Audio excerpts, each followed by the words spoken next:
नमस्कार दोस्तों, स्वागत है आपका हिस्ट्री ऑनलाइन क्लास में। आज हम पाषाण काल के 35 क्वेश्चन करेंगे 1 से 35 तक, जिसमें पहला प्रश्न है निम्नलिखित में से किस स्थान से हड्डी के उपकरण प्राप्त हुए हैं। पहला ऑप्शन है चौपानी मांडो, दूसरा है काकोरिया, तीसरा महदया, चौथा है सरायनर राय। तो इसमें अपना आंसर है वो सी और डी, दोनों आंसर अपने राइट आंसर होंगे। इसमें क्या दोनों जगह से हड्डी के उपकरण हैं वो मिले हैं। अगला प्रश्न है 2 नंबर, हड्डी से निर्मित आभूषण भारत में मध्य पाषाण काल के संदर्भ में कहाँ से प्राप्त हुए हैं, यानी हड्डी से आभूषण कहाँ से प्राप्त हुए हैं। ए है सराय नाहरराय, बी है महदा, सी है लेखैया, डी है चौपानी मांडो। तो कहाँ से प्राप्त हुए हैं, जहाँ से ये हड्डी के जो हथियार मिले थे ना, वहीं से। ए और बी, इसमें भी दोनों ऑप्शन है वो अपना राइट आंसर हो जाए, ए और बी। अगला प्रश्न है 3 नंबर, एक ही कब्र में 3 मानव कंकाल कहाँ से प्राप्त हुए हैं। ए सराय नाहरराय, बी दमदमा, सी महदया, डी लेखैया। तो कहाँ से प्राप्त हुए हैं, महदया से 3 कंकाल है वो एक ही कब्र से प्राप्त हुए हैं। अगला प्रश्न है 4 नंबर, खदानों की कृषि सर्वप्रथम कब प्रारंभ हुई थी। ए नवपाषाण काल में, बी मध्य पाषाण काल में, सी पुरापाषाण काल में, डी प्रोटो हिस्टोरिकल काल में। तो चौथे में अपना आंसर आ जाएगा ए नवपाषाण काल में। वैसे शुरुआत तो मध्य पाषाण काल से हो गई थी, परंतु सही तरीके से खेती है वो नवपाषाण काल में शुरू हुई थी।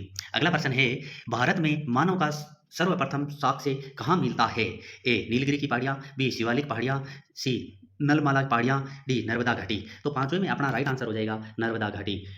अगला प्रश्न है 6 नंबर, प्रथम मानव जीवाश्म भारत के किस नदी घाटी से प्राप्त हुआ था। गंगा घाटी, यमुना घाटी, नर्मदा घाटी, गोदावरी घाटी या इनमें से कोई नहीं। तो छठे में अपना राइट आंसर हो जाएगा सी नर्मदा घाटी। नर्मदा घाटी से मिला था मानव जीवाश्म। अगला 7 नंबर प्रश्न है, मानव द्वारा सर्वप्रथम प्रयुक्त अनाज कौन सा था। गेहूं, चावल, जौ, बाजरा। तो सातवें में अपना राइट आंसर हो जाएगा सी जौ। अगला प्रश्न है 8 नंबर, भारतीय उपमहाद्वीप में कृषि के प्राचीनतम साक्ष्य कहाँ से प्राप्त हुए हैं। कोल्टी हवा, लौरादेव, मेहरानगढ़ से, चौपानी मांडो से। तो कहाँ से प्राप्त हुए हैं, 8वें प्रश्न में अपना राइट आंसर हो जाएगा बी लौरादेव। यानी लौरादेव से जब तक साक्ष्य प्राप्त नहीं हुए थे तब तक मेहरानगढ़ माना जाता था, परंतु बाद में जैसे ही लौरादेव की देवा की खोज हुई उसके बाद में लौरादेवा सबसे प्राचीन माना जाता है। अगला प्रश्न है 9 नंबर, भारतीय उपमहाद्वीप में कृषि के प्राचीनतम साक्ष्य कहाँ से प्राप्त हुए हैं। हड़प्पा से, झूसी से, कोल्डी हवा से, मेहरानगढ़ से। तो 9वें प्रश्न में अपना राइट आंसर हो जाएगा मेहरानगढ़, क्योंकि इसमें अपना जो पहले प्रश्न का आंसर दिया था ना लौरादेव नाम न होने के कारण इसमें मेहरानगढ़ आंसर हो गया। अगला प्रश्न है 10 नंबर, भारतीय उपमहाद्वीप में कृषि के प्राचीनतम साक्ष्य कहाँ से मिले हैं। लोथल, हड़प्पा, मेहरगढ़, मुंडीगाग। तो 10वें में अपना राइट आंसर हो जाएगा सी मेहरगढ़। अगला प्रश्न है 11 नंबर, नवपाषाण युग में भारतीय उपमहाद्वीप के उत्तर पश्चिम क्षेत्र में कृषि के प्रारंभिक प्रमाण कहाँ से मिले हैं। मुंडीगाग, मेहरानगढ़, दचक, सादत, बालाकोट, अमरी। तो कहाँ से मिले हैं, 11वें में अपना राइट आंसर हो जाएगा बी मेहरगढ़। ये सारे के सारे प्रश्न पुराने एग्जाम में पूछे हुए प्रश्न हैं, एक भी प्रश्न ऐसा नहीं है जो एग्जाम पूछा हुआ नहीं है। अगला प्रश्न है 12 नंबर, भारत में पशुपालन एवं कृषि के प्राचीनतम साक्ष्य कहाँ से प्राप्त हुए हैं। आदि चंदलूर, दचक, सादत, किली गुल मोहम्मद, मेहरगढ़, उपरोक्त में से कोई नहीं। तो 12वें प्रश्न में अपना राइट आंसर हो जाएगा डी मेहरगढ़। मेहरगढ़ से कृषि का और पशुपालन के प्राचीनतम साक्ष्य मिलते हैं। अगला प्रश्न है 13वां, उस स्थल का नाम बताइए जहां से प्राचीन स्थायी जीवन के प्रमाण मिले हैं।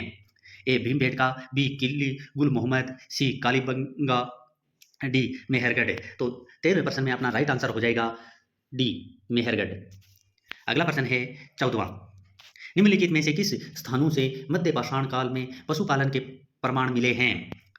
आव, बोरी, बागोर, लंगनाज। तो कहाँ से मिले हैं, 14वें प्रश्न में अपना राइट आंसर हो जाएगा सी बागोर, भीलवाड़ा से, राजस्थान में है। अगला प्रश्न है 15 नंबर, निम्नलिखित में से किसे चालकोलिथिक यानी ताम्रपाषाण युग की भी कहा जाता है। नवपाषाण युग, सॉरी पुरापाषाण युग, नवपाषाण युग, ताम्रपाषाण युग, लोह युग। तो 15वें में अपना राइट आंसर हो जाएगा सी ताम्रपाषाण युग। 16वां प्रश्न है, निम्नलिखित में से किस भारतीय पुरातत्वविद ने पहली बार भीमबेटका गुफा को देखा और उसके शैल चित्रों के प्रागो ऐतिहासिक महत्व को पहचाना।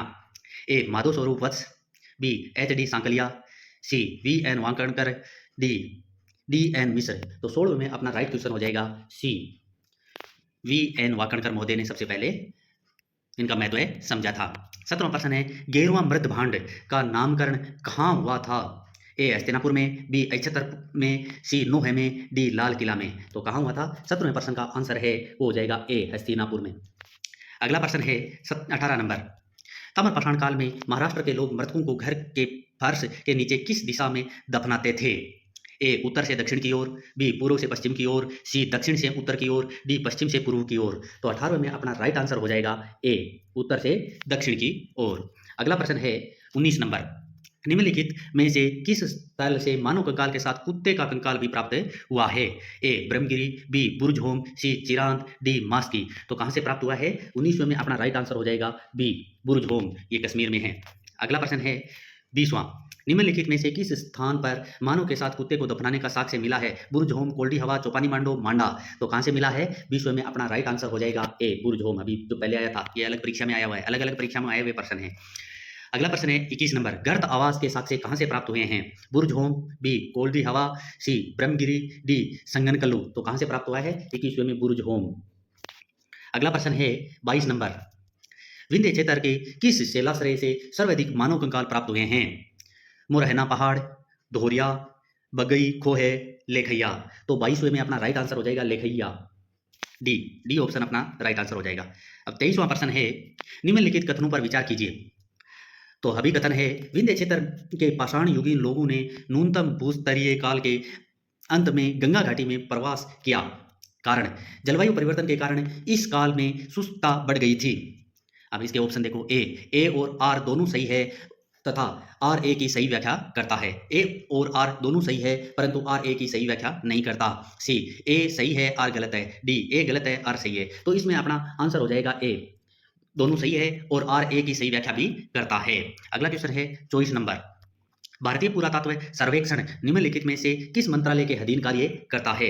ए संस्कृति मंत्रालय, बी पर्यटन मंत्रालय, सी विज्ञान एवं प्रौद्योगिकी मंत्रालय, डी मानव संसाधन विकास मंत्रालय। तो 24वें में अपना राइट आंसर हो जाएगा ए संस्कृति मंत्रालय के अधीन ये कार्य करता है।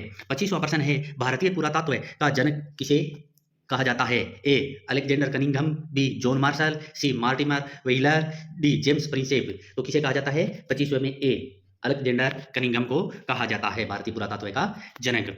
26वां प्रश्न है, राष्ट्रीय मानव संग्रहालय कहाँ स्थित है? ए गुवाहाटी में, बी बस्तर में, सी भोपाल में, डी चेन्नई में। तो कहाँ स्थित है?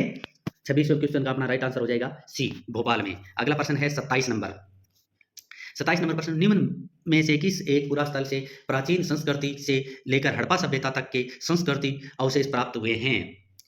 ए आहेड़, बी मेहरगढ़, सी कोटदीजी, डी कालीबंगा। तो 27वें प्रश्न का आंसर हो जाएगा बी मेहरगढ़।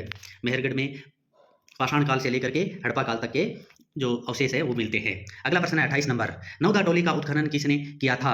ए KP Vajpayee, B VS. Wakankar, C HD. Sankalia, D Mortimer Wheeler. तो किसने किया था? एच.डी. सांकलिया ने। नवदा टोली का उत्खनन किसने किया था? एच.डी. सांकलिया ने। अगला 29 नंबर प्रश्न है, नवदा टोली किस राज्य में अवस्थित है?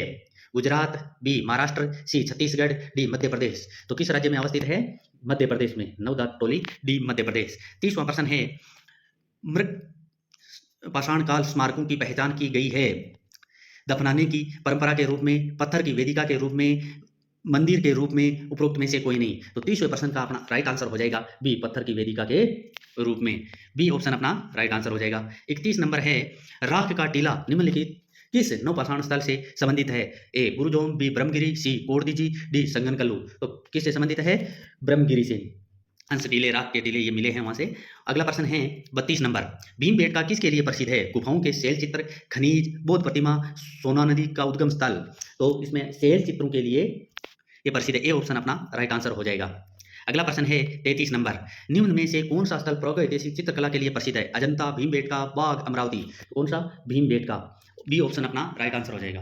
दोस्तों अगर वीडियो अच्छा लगे तो वीडियो को लाइक कीजिए, चैनल को सब्सक्राइब कीजिए और अधिक से अधिक दोस्तों के साथ शेयर कीजिए। ये सारे के सारे प्रश्न वो प्रश्न है जो पुराने एग्जाम में आए हुए हैं। अगला पार्ट आएगा वो आएगा हड़प्पा सभ्यता का। तो इसलिए चैनल को लाइक कीजिए और ऑल वाले चैनल को सब्सक्राइब करके ऑल वाला बटन जरूर दबा दीजिए, जिससे सारे नोटिफिकेशन आपके पास सबसे पहले पहुंचे और सारे के सारे परीक्षा में आए हुए प्रश्न होंगे। अगला 34वां प्रश्न है, भीमबेटका की गुफाएं कहाँ स्थित है? नेपाल, बी पंचमंडी, सी सिंगरौली, डी अरुणाचल प्रदेश। तो 34वें प्रश्न का अपना राइट आंसर हो जाएगा इसमें, सॉरी अरुणाचल प्रदेश नहीं है, इसमें मध्य प्रदेश है। सॉरी भीमबेटका पूछा है, अरुणाचल प्रदेश।